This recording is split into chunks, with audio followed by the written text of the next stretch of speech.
happy Halloween, and this is coming to you a little late just because of some machinations of life, but sometimes that happens. Oh, yeah.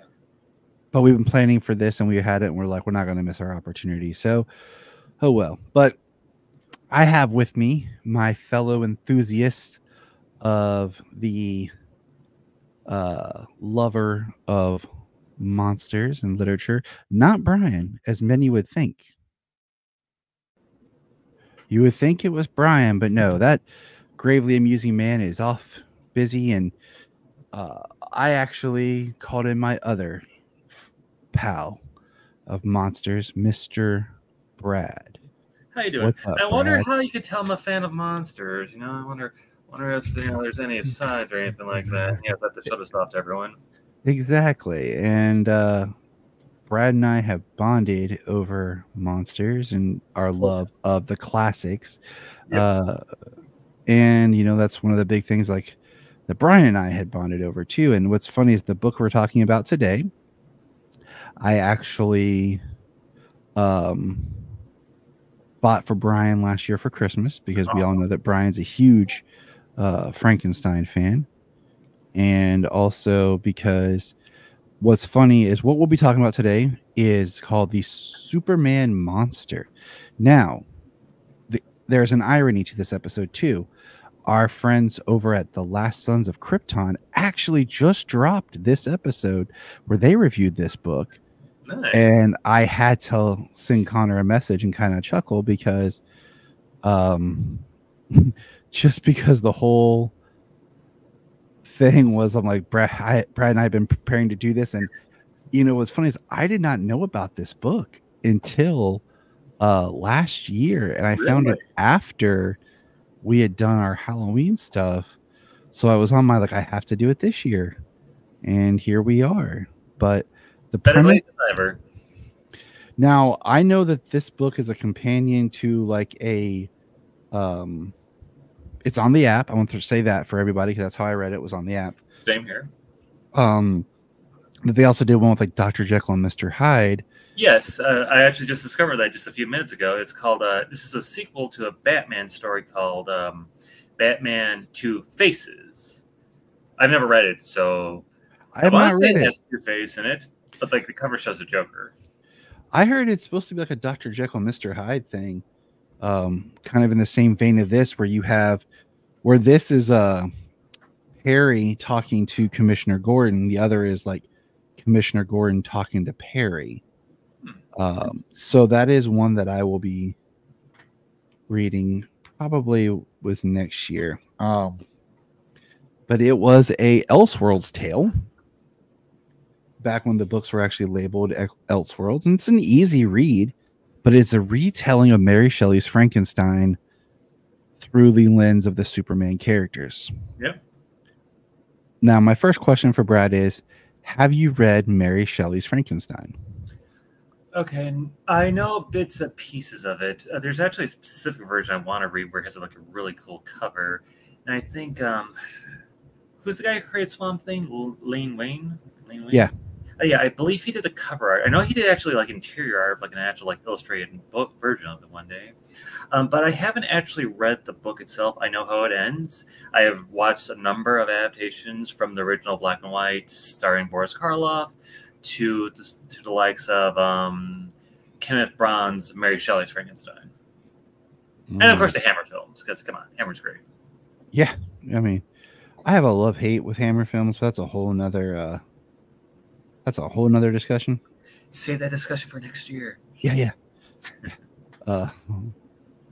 So yeah, but I read it in high school, and then I reread it a couple of years ago. Brian bought me a cool copy for Christmas of Dracula and Mary Shelley's Frankenstein, and I did kind of a mix between audiobook and actual reading. And I always say that there's two kind of versions of the Frankenstein story. Is you have Mary Shelley's, which is the book, the source, but then you have what Universal did, which is what most people think of.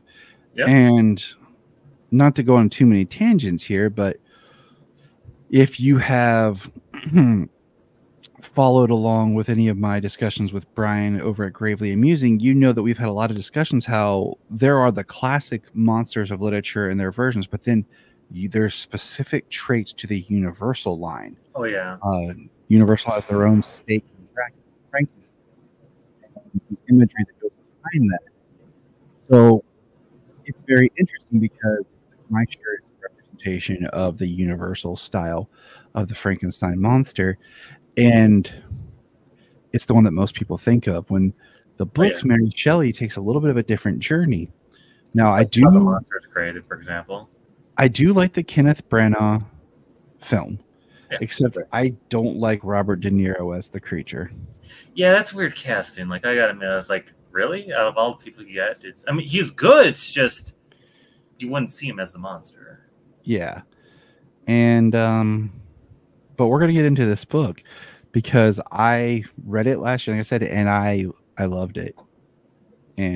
But of course, I read it a half hour ago. And I mean, who's your favorite Frankenstein or favorite version of the story? I mean, I could be basic and just say the original Universal monster movie one, but I also really like Kenneth Branagh's version as well. Plus, of course, the Hammer one. I'm just gonna say basic for now and just say the Boris Karloff version, but then like very close second place would be both the original Hammer one, and the Kenneth Branagh film. See, I'm going to say I love the Karloff because I love the Universals just period. But I really like, and this is kind of a cheat, what they did with the creature in Penny Dreadful. I've been meaning to watch that show. I've only watched the first episode, and it's like, hey, this is a show for me. Still haven't got to it. It's on my list of many other shows to watch. I will say that it's really good. The season 3, I'll hold off my thoughts, but season 3 is not bad, but I just feel like it kind of gets to the end and you're like, huh. And whenever you finish it, we'll talk about it. Well, let me ask you this then, since I see how you pause it and everything. Would you say the ending is as bad as Game of Thrones ending, or no, not at all? I'd say that the ending's a little bit better, but it's in a similar vein where you're kind of like, huh. But I would say that the ending's better than Game of Thrones. Okay, that's good to know. But but you'll just be like, okay, because you're like, I like this, but there could have been something. And like I said, we'll talk about it when you get there. But that's I really like what they did there, and I feel like I've said this before, like I'm really excited because I wanted to do this because as some people know, like I do my requel pitch, where I pitch like movie ideas over on my personal YouTube. And good plug there. Oh yeah, of course. And it's like I make ideas based on existing properties, and I did one for Frankenstein, and it's not going to come out till next year. But my thing is, we have 2 different versions of the Frankenstein-based story coming to film next year. Really? We have the one called The Bride, directed by Maggie Gyllenhaal, and then we have Guillermo del Toro's version coming out next year. So is the Maggie one, is that the one that's supposed to be part of this new Dark Universe? Or no, just their own things. Yeah. So I'm very... So it's not Universal. No. And it's just, I'm like, okay, I feel like if we did this next year, it would be like part of it. But we had both done the research, and I didn't want to hold off another year to do this. Oh, yeah. But the monsters are always on my mind this time of year. From September to October, it's monster time. But I just feel like and I bring it up because I feel like there's no perfect adaptation of this story. Oh yeah, it's the same way with like Dracula. Dracula, I'm told, is like very hard to adapt. Perfectly. I've thrown out my pitches. They're on there. You can hear them about. I think one of the biggest mistakes people make is trying to make Dracula too much of the protagonist, and he just needs to be in the back as an antagonist, except in certain parts. And I think a miniseries is the way to go. Which they've done a couple of. I know BBC has done it at least a few times. Yeah, but the problem is they always want to put their own spin on it and change it. Nobody wants to try to actually adapt the source material and just make. You know why they do that too, right? Cheats. Well, no, it's something I heard when Guillermo del Toro was pitching Hellboy. Like one studio exec was like, "Hey, could you have like Hellboy just be like a normal human and then turn into Hellboy when he's angry?" Because he's like, you know, that change right there, that's me. I learned that recently too. Yeah, because then they can put I guess maybe they can own some sort of like right to the story or something, like, because it's changed. Look into that, but I don't know. But let's get into this because, last question. Sure. This could be a trick question. Is Frankenstein the creature or the doctor? Okay, fun fact. So, funny how you mentioned that. So, when I'm at one of my jobs, right, hanging out with the kids and everything, one keeps on calling me, "He's the Frankenstein. He's the Frankenstein." I'm like, "No, I'm the Frankenstein monster. Get it right." See, I say it's a cheat because Frankenstein is the doctor's last name, and he always calls it his creation or his son, and there's this bond. So does he actually say he's the son in the book, or just like it's kind of like it's referenced, as father and creature and stuff like that. And so in that context, the monster itself could be Frankenstein because it would adopt its creator's name. Gotcha. So also, one other thing I want to say too before we get to the book. There's actually one adaptation of Frankenstein I really want to watch. It was a made-for-TV movie one that premiered just before the Kenneth Branagh film, and it has one of the Quaids in there. I don't know what it's called. It's like same year. It looks really good. James Rolfe of Cinemassacre talked about it. Really makes me want to watch it. But also, it's funny how we're talking about Frankenstein's monster in comics, and just in 1 month's time, Creature Commandos. I know, and that's another like thing is like we'll have Creature Commandos, which Creature Commandos in itself looks like a mixture between Creature Commandos comic and Agents of Shade. Like in the New 52, they did the Agents of Shade. I read a few of those issues. And yeah, that's kind of what the current Creature Commandos are kind of looking like to me. But all right, you got Spider-Man right behind you. Do I? Yeah. But Tyler, before we do that, one more question for you. Sure.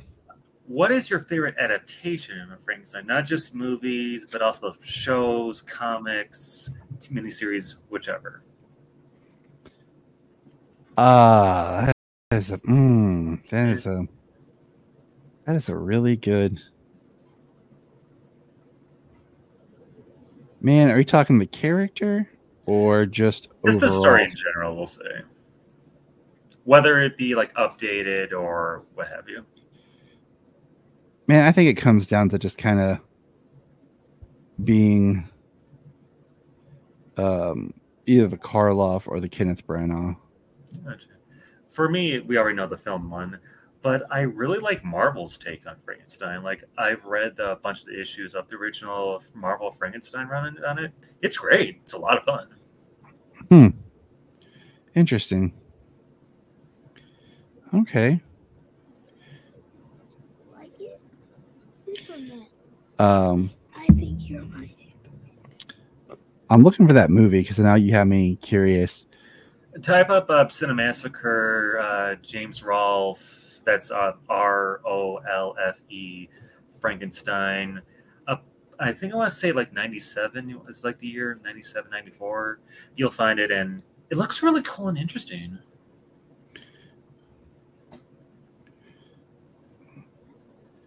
But let's get into this book. That's what people are here for. Oh, yeah. As we talk, because I feel like you can't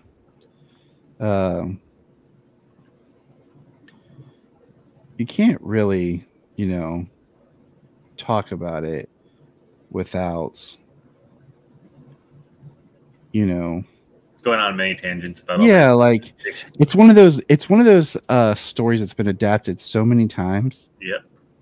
And it goes on and on that you get tired of seeing like, oh, another one, but just like Dracula, we're still waiting for the perfect version. Mm-hmm. So, but you can start here. What did you think about this story overall? It was a lot of fun. For one, I like it. Dan Abnett, or Abnett, however you say his name, wrote it. I'm a fan of his. I haven't really read his Guardians of the Galaxy stuff just yet, even though that's his most like famous run. But the story itself was a lot of fun. I like that it was Perry White who was telling the story, as well as to Commissioner Gordon. And I like how when he told the story, it was like a ghost story, similar to how it was in Bride of Frankenstein. With, Mary Shelley telling her recounts of the events as well as, the film itself.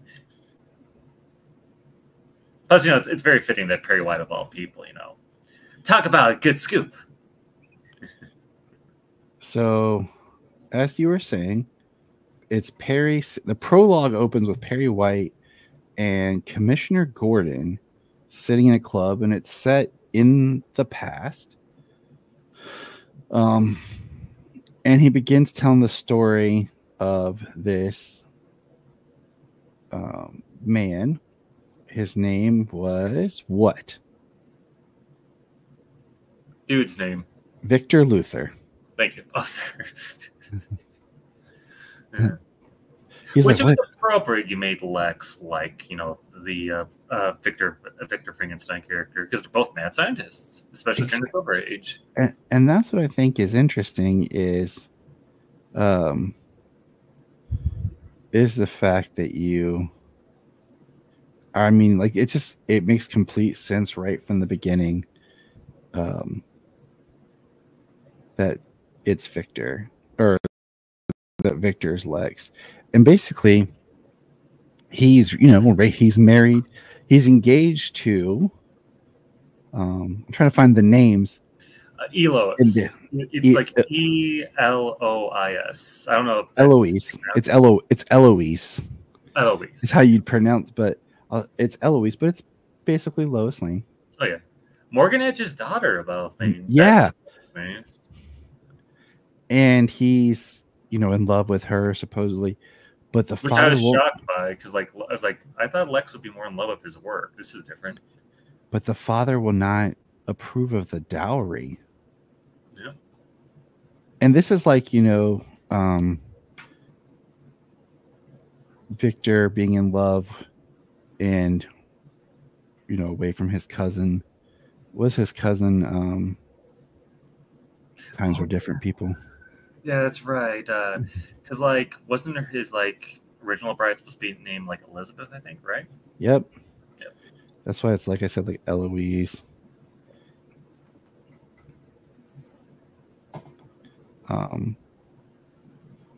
So my computer's just being a pain in the butt. Oh, really? I don't know a single thing about that, with me being like a half hour late because my computer.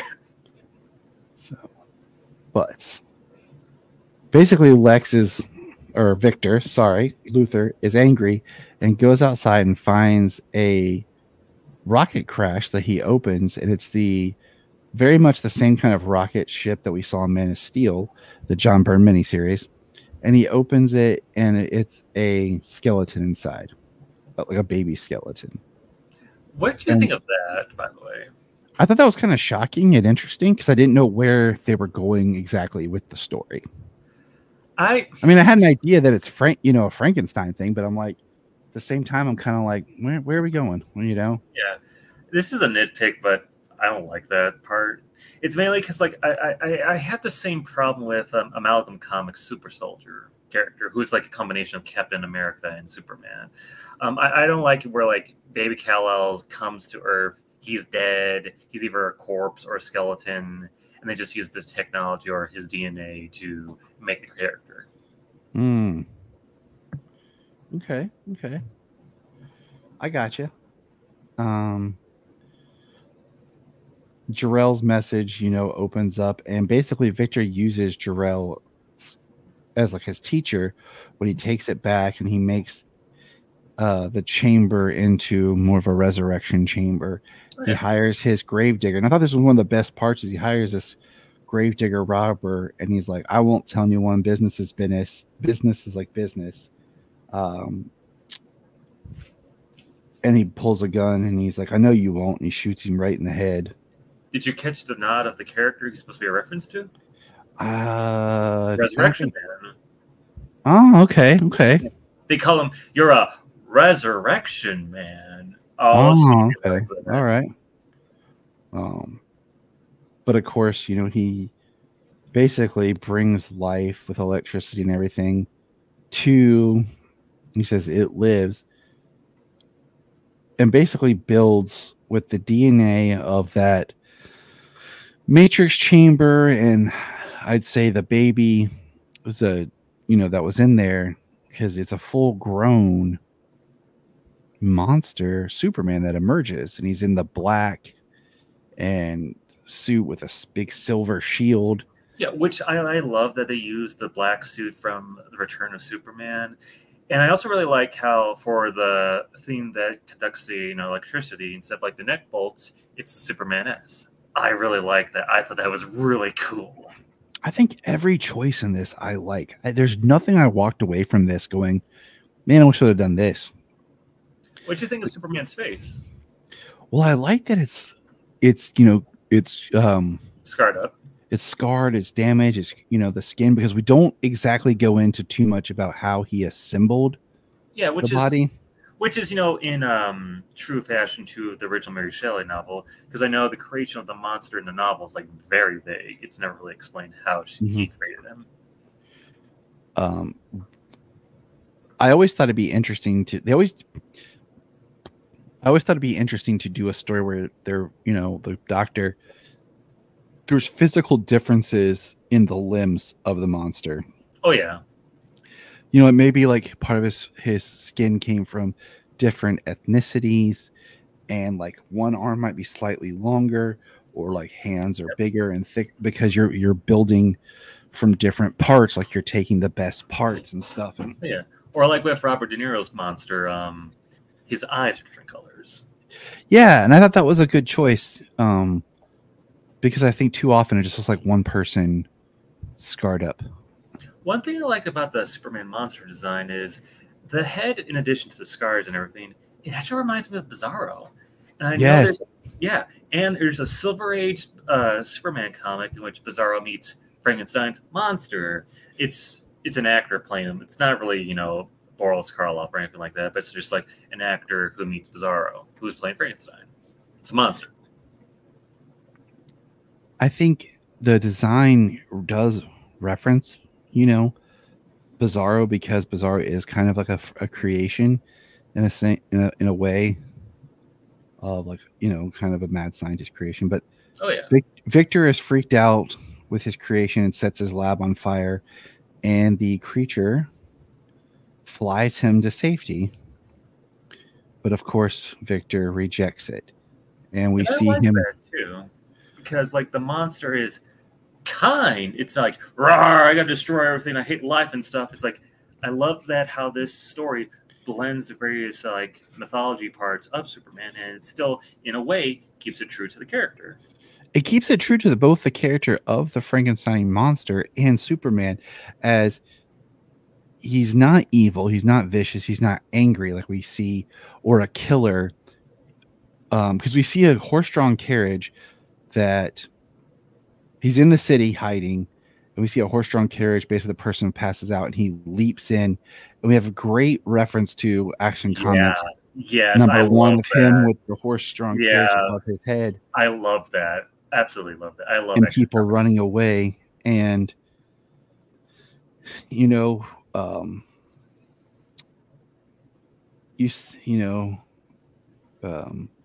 and with the monster's creation, let me ask you this, Tyler.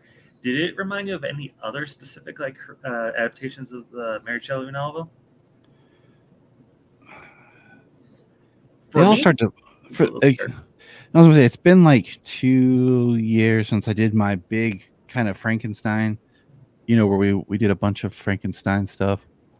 To quote the Wolfman, God help you. Yeah, it all blends together after a while, except for like the ones I rewatch constantly. Because like the Universal ones I always kind of watch, but the other versions I did some watching, but it kind of just, like I said, after a while it just blends together. Yeah, for me, it reminded me definitely of the Hammer horror films. Like, yeah, the way he was like in a glass coffin or whatever you want to call it, wrapped up in bandages and everything. Like, this reminds me a lot of the Hammer horror films, which I really love. And even like the more pale white type Just skin. But the people, of course, start yelling monster and freak, and they throw rocks and stuff at him, vegetables, and he starts running, and he runs and finds the Kant family as they are grieving over their recently deceased son. And they're an old farm couple, and he hides in their barn, as he would, you know. Why? Which this part even reminds me of the novel. And like, I will say this, I think to get the full Frankenstein effect, if you watch, like I have an edit that I watch every year where I edited Frankenstein and Bride of Frankenstein into one film. Ooh, that sounds cool. You know, I basically took out the introduction to Frankenstein, even though I love it, and I have it kind of fade in, and then you go through Frankenstein, and then I cut out the beginning of Bride with the Mary Shelley part, and I put in, so it lines up almost seamlessly, just the windmills, so you go from one into the next film. I would love to see this edit. And then the only thing else I cut out is I cut out the people in the jars by Dr. Pretorius. So I felt like that was just too bizarre and out there. It didn't make any sense. I felt like it just really made the movie almost feel laughable. And so I always watch them in that one viewing. And, you know, I feel like if you do that, you get more of the story, because this, even with the family here, is like the old man in the woods that friends the creature. Because what we see is why Mr. Kant is out, a bear attacks, and the Superman creature appears and saves him. And he pulls an Incredible Hulk and he just hurls it up in the distance, just like in the show. Yeah, he just and it says the Kants didn't hesitate or question their good fortune. They repaid the visitor with every kindness they could manage. Hot food, kind words, a bed near the fire, and began educating him and realizing his intelligence. In return, the guest assisted with the chores on the farm and everything. Listening to their chatter, their happiness, they named him Klaus after their son. And it basically plays out the way it traditionally plays out. Even the more tragic parts near the end. And basically, you know, he's walking and he's helping with the farm. He moves a rock and somebody sees him. And at that night, Klaus is talking about wanting to meet his creator again. And people show up shooting the house, yelling monster. And there's Victor with his cane that actually has a kryptonite top on the cane. I love that, because that reminded me how it was with Byrne's run, the post-crisis run of Superman, where like Lex had kryptonite as a performer jewelry, a ring. Yeah. And of course, Mr. Johann Kant goes out and has a heart attack, and we see that Klaus calls him father. Yeah. And it's there that the monster comes out, and Victor is initially scared, but then starts beating him because he has the kryptonite cane. The Kant's house is on fire, and the monster goes back in to save who he dubs as his mother. Which we never see what happens to her. I noticed when I reread it. I was gonna say it is still Martha Kant. Yeah. In my head canon, he saved her. I would say that she died in the fire. Yeah, probably. because I feel like that's part of like the tragedy story because of the anger that because he comes into the next part is he flies in his full Superman suit into the wedding of Luther and Eloise. And it's in Luther's anger that he pulls a gun and starts shooting. And we meet Victor's best man, Jimmy. Somehow poor Jimmy gets sucked into being his friend, but the bullets, of course, bounce off and hit Eloise. Which reminds me of how Victor's wife in the first Hammer horror Frankenstein movie, how she died, because she too died accidentally by Victor shooting her. I cannot remember how she died in the book. So from what I remember, just going off of the various adaptations I've seen, the monster kills her on the wedding night. See, that's what he punches through her chest, doesn't he? In the burnout thing. Yeah. But see, Klaus is horrified when he sees what's happened, and Victor starts beating him with the cane. And Jimmy later finds Eloise's father dead in his bedroom and goes to find Victor, where he finds Victor basically redoing his experiment now with Eloise, and he shoots. Also, Eloise's dad is dead. It's implied that Luther smothered him. Yeah, his not father-in-law, because they didn't actually finish getting married. And Victor shoots Jimmy, and he falls down into the basement where the Superman monster is being held by a necklace of kryptonite. A homage to the first Christopher Reeve movie. And then Eloise awakens scared, screaming, and she says, "Victor, you made me a monster." Now, this one's interesting because if you think about it, this isn't, from what we gather in the story, she's not, built like the other one. She's just resurrected. Yeah, she's freshly resurrected too. Yeah, so she's, her skin comes out much similar. What's interesting is in the way they draw it is we see her in one panel with her skin like it, scarred up, kind of melty looking. Yeah. And then the next one, like we saw her before as normal. Which and makes then me wonder, is this like is this like her see herself in the mirror? Like psychological thing? Right. And it also makes me wonder, like we were talking earlier about how we were kind of like the skin because we don't know how he was created, but from her, it's just her being resurrected. Also, it's a nice reference to the Kenneth Branagh film, because the same thing happened where like he resurrected his deceased wife through the same process he created his monster, except in this version he didn't chop off her head and put on a different body. Yeah. And she comes up and Superman says, Luther, you animal, I will. And he says, you live. And she says, help me, I don't know what I am. And he says, Klaus says, the pain will pass, trust me, you will be whole again. She says, I do trust you. And then Luther's like, get away from her. And they just push him back.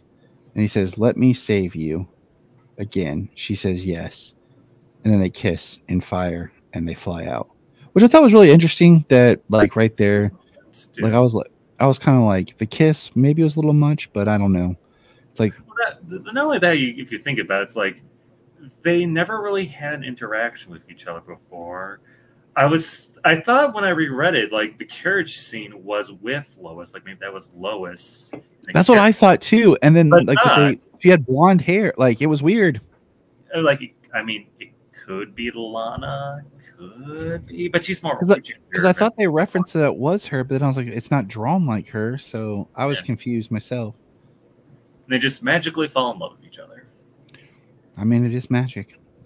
And then we're back to Gordon and Perry kind of wrapping up, and he brings about how he knows the story, and we kind of go back to much like the book, where it's a ship in the ice, and they find Luther, who's crazed, and he basically was telling the ship's captain the story, and he dies, and then Superman appears to him, fully healed. His face is fully healed, by the way, too.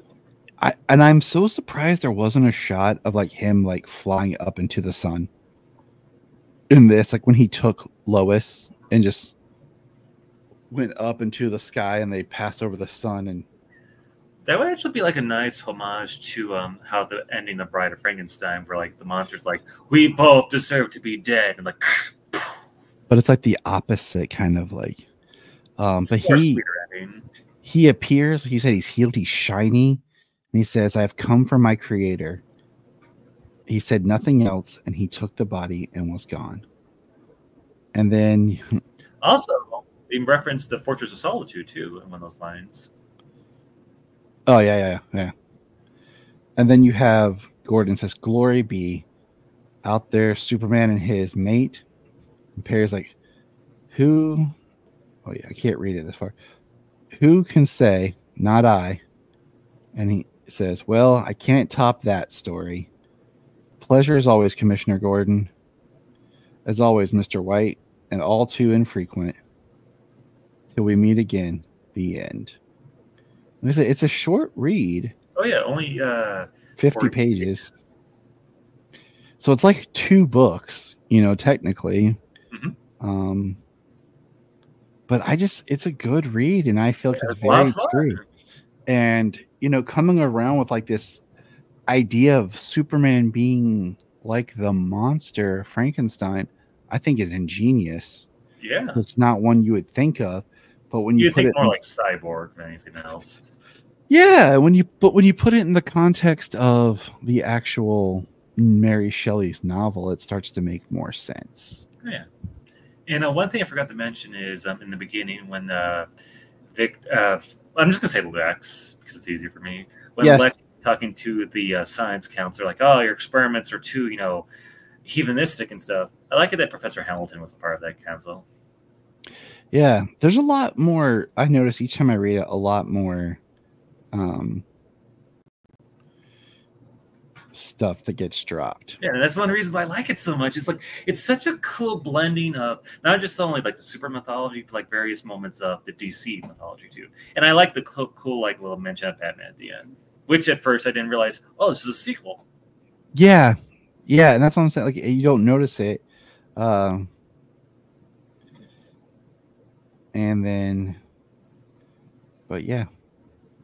So let me ask you this, Tyler. Mm-hmm. So this story led to a cool idea, right? Now, if like DC were to continue this idea, like making the their various heroes or villains as homages to the classic Universal monsters, which ones would you like to see? We already got Superman as Frankenstein's monster. We had Batman as Dracula. Which others would you like to see? Man, my question is Aquaman as a creature from the Black Lagoon too on the nose?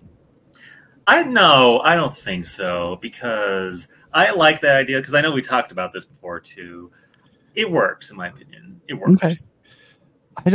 My question is, okay, so there is a book yet I haven't read. It's called Batman, where it's a new one where he's hunting a werewolf called like Howl at the Moon or something. Ooh, it's not on the app yet. The first issue, it's a Black Label book. It just came out, so it'll be on the app next month or November. But I'm trying to think of who would be the Wolfman analog. Yeah, like I actually thought of that. I got a perfect answer. You could eventually have him turn into a werewolf, but Beast Boy.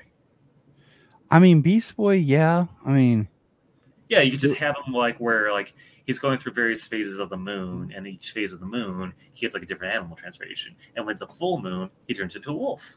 I mean, it would work. It could work. I'd almost, but see, in one way, if I went classic Universal, I'd almost want it to be Green Lantern, but I don't know how I would do the story in the sense yet, because I see Hal Jordan be very similar to that Larry Talbot. Like smooth, trying to take on the ladies and everything. Okay, yeah, I can see that then. But like with this, it's like, it's based on, literature. So it's like, if we were to do literature, would we do a Phantom of the Opera? Would we do a Hunchback?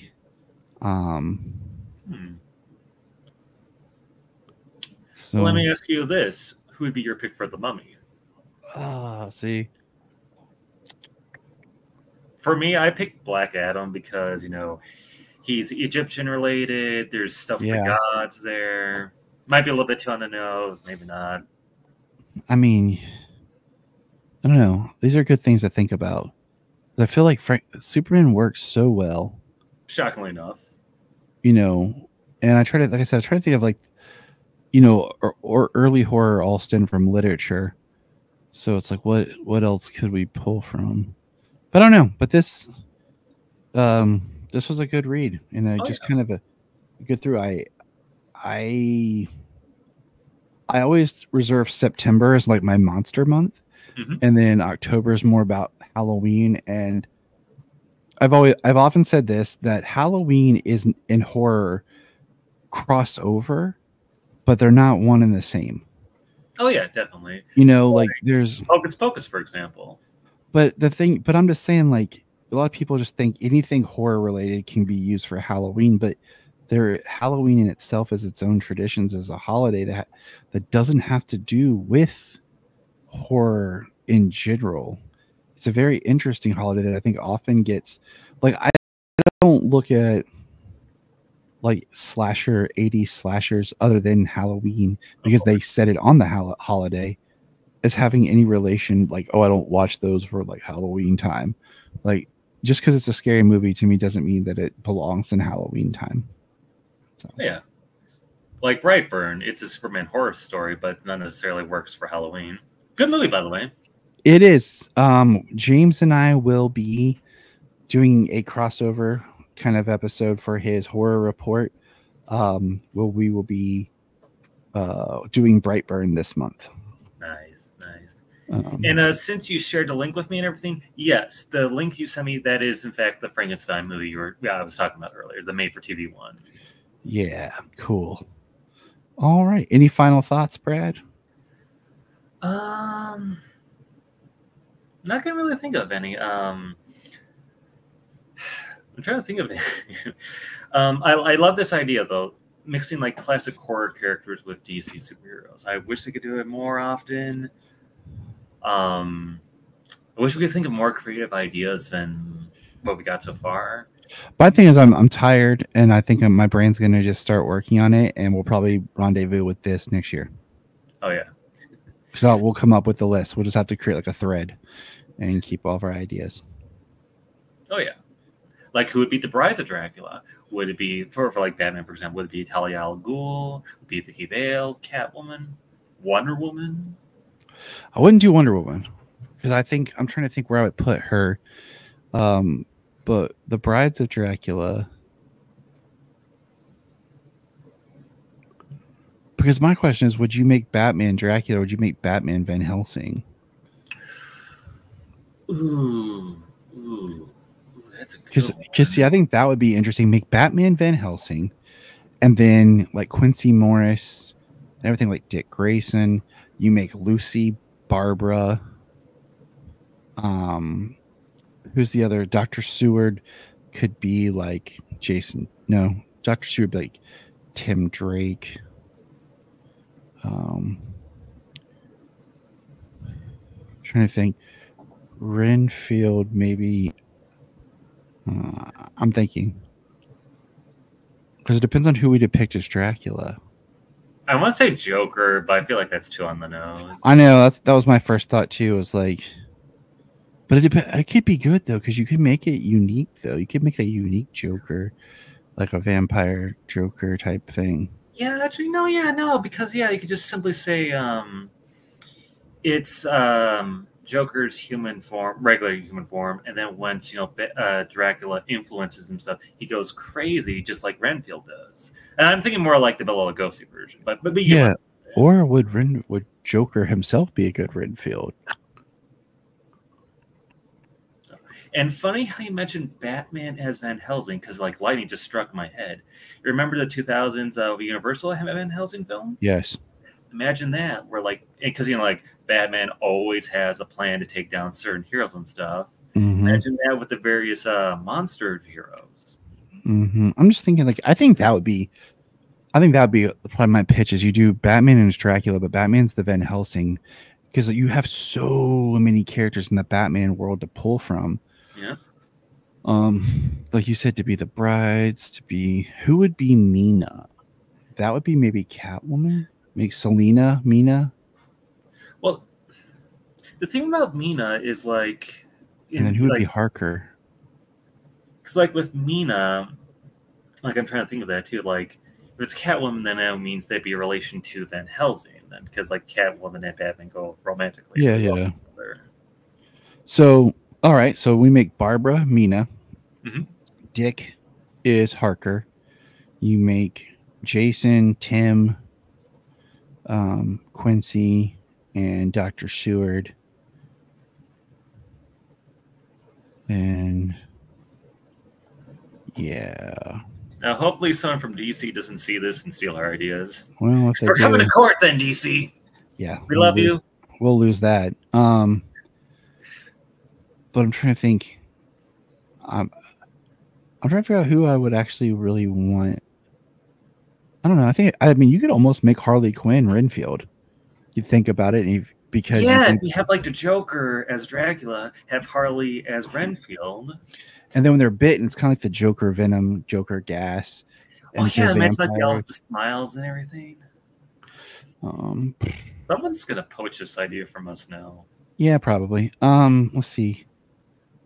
And then the brides, I think Talia would be one. Poison Ivy. Well, like do like a Gotham Sirens type deal.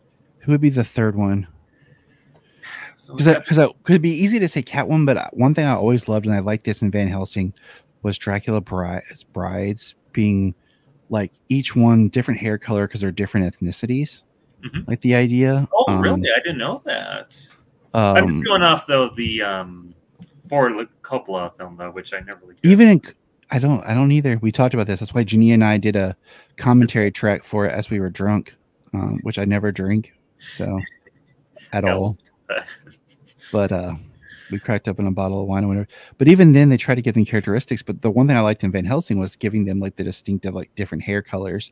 So if we did Talia, Poison Ivy, and then who's a Batman villainess who's blonde? We could do Harley, but then that's the problem of Harley's gonna be yeah, that's the problem. Was Vicky Vale ever a blonde? No, she's not really a villain though. I mean, like wait. What's the name of that character from the New 52? The White Rabbit. I mean, you could do something like Magpie, I guess. Magpie. There we go. That's way better. Yeah. Hey, we're workshopping this. Give us credit, DC. And then Batman's Van Helsing, and he has his manservant with him because why not? Alfred, of course. Is there any major characters we're not thinking of from the book? What about Commissioner Gordon? That's what I'm trying to think, because I feel like he would almost be a Dr. Seward type, but in the movies, Dr. Seward's always portrayed older. God, this is. I'm loving this idea. We need a new Lucy. We need an idea for a pitch video now. We need a new idea for Lucy. Let's go. Did I lose you? No. Stephanie Brown. Yeah, she was Batgirl, right? Yeah, and there was one more. That's what I was trying to think of. There was one more suitor. There's Quincy, Dr. Seward. There was one more, and I always forget the third suitor's name.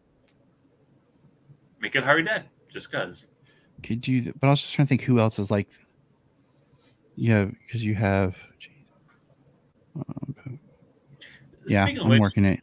With Batman Two Faces, since you said, did you read that one or no? No, I'm going to. Okay, because I'm wondering, will Harvey be the Dr. Jekyll and Mr. Hyde analog, or will it be Joker?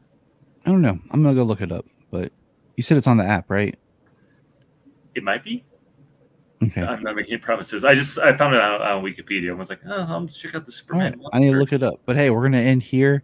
Brad and I are going to continue our thoughts because I think Yeah, we just got to try to find where we could put Commissioner Gordon. And two other things I want to say to you real fast. Van Helsing, the 2000 film, very underrated film. Highly recommend. I have a love-hate relationship with that movie. I like a lot of it, but then I don't like that real quick, I don't like the plot with Dracula's dead unborn children. They waste Dr. Frankenstein. I don't like the idea that if it's supposed to be the Van Helsing, but I would prefer it's like his ancestor that leads to Abraham, then why is he fighting Dracula now instead of just fighting a vampire? I like it that he's like Michael from Angel of Mythology. Yeah, see, I don't like that he's an angel. I like the idea he's just a person who fights instead of being like this whole like background where maybe he's a fallen angel. That just gets convoluted. And I don't like the way they do the werewolf because once again, this is a big pet peeve of mine.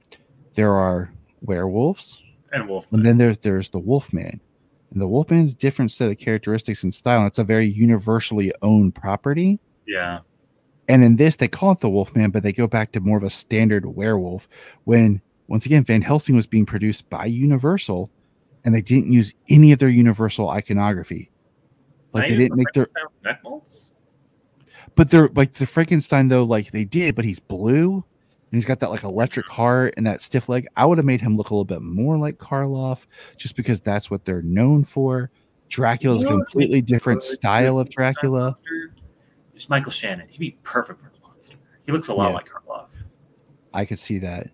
But that's kind of my big points with Van Helsing, especially with the Wolfman. They do it completely different, and you're supposed to be basing this off the Universal line, and they could have done something, and I won't comment on because I don't want to spoil anything for you in the future, but enjoy. And speaking of Wolfman too, yourself in that reboot doesn't suck. I'm a little worried because it comes out in January. The second trailer was good though. It's just Wolfman, and I feel like it's not going to be the Wolfman type thing. It's going to be very much its own thing, and hopefully that design's a lot better than the joke where I said where it's basically the Wolfman from the 2010 film after he went through a really bad Hollywood downfall. And I think in some ways this new movie is going to retroactively like people like. I like the 2010 movie. My biggest complaints are ready.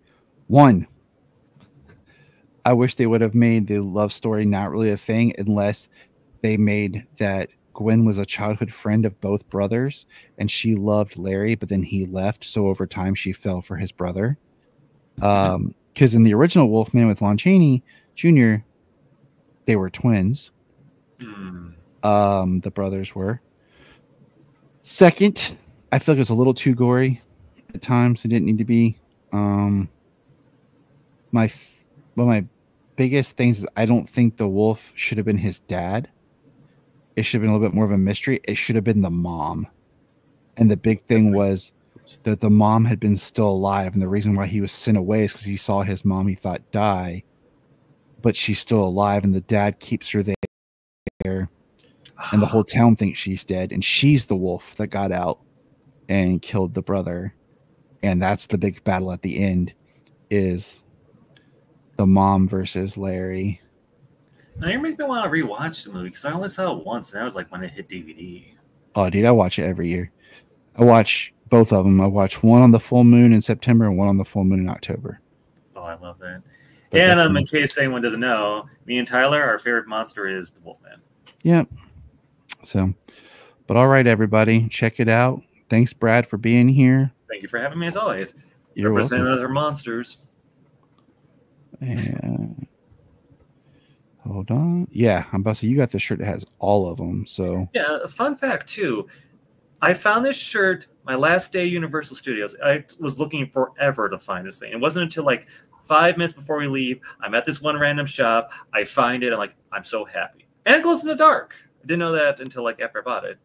And we'll talk more later in the future because hopefully we'll learn more about the dark universe that's coming to Universal Studios. Because that's very exciting. We're waiting on more, and it's supposed to open sometime next year. I'd love to go next year. Oh yeah, that's my plan for next year. But I don't know if I'm gonna. I want to go in October, but I want to make sure my kids are old enough to really ride the rides and enjoy them all. So I might have to wait one more year. Oh, I see. Because they might be too small or a little scary. Well, they're tall enough. I just want them to like enjoy it and be able to ride the most stuff before I pay all that money.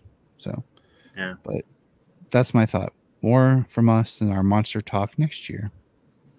Look up in the sky! Thank you for joining us today on the Krypton Report. We ask you check out our social media. We have a YouTube where we do YouTube specials. You can check out our dollar Patreon, like we talked about, where we do specials. Check the QR code here. And don't forget to like and subscribe. Follow us on X and all other social media.